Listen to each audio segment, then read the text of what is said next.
Now, first up, it's the end of rush hour here in Washington, D.C. And if you look right down North Capitol, still kind of a sea of traffic heading out to Maryland, about 15 minutes up the road. Many of them undoubtedly staffers heading home for the last time from right over here, the nation's capital. Many of those staffers, of course, there's a new boss in town, Donald Trump. He's getting sworn in on Friday. Now, before we left the Valley, we spoke with Priscilla Duran. Now, she told us why, as a young Latina, she thinks Donald Trump is the right man to lead this nation.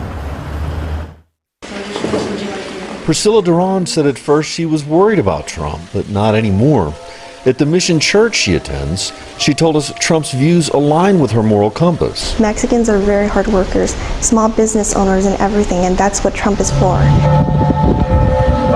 But a short drive from Our Lady of Guadalupe Catholic Church, along the streets of Progreso, Mexico, some fear their neighbor's new president just might build that wall, creating hardship for many. Street vendor Carlos Carmona. Trump is un Across the avenue from where Carlos is selling food, his customers say they love crossing over. They're not in favor of a wall. The security is excellent, never felt in jeopardy in any way. It's the third year in a row.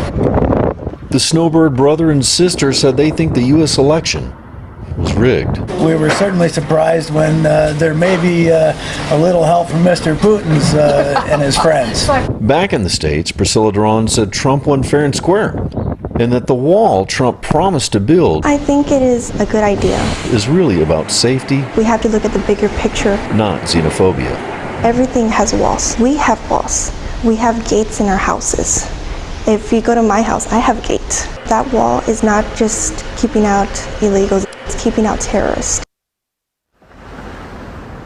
Now, Duran also told us she believes Latinos are one of the main reasons Trump was elected. Now, interestingly, we spoke with Texas Senator John Cornyn just a couple of hours ago in his Senate office building, which is just a couple of hundred yards over that way. Interestingly enough, he's echoed very similar sentiments. He said those conservative values, very powerful reasons why he also believes that Latinos, many of them voted for Donald Trump. For now, we're live in Washington, D.C. Alex Schreck, Channel 5 News at 6.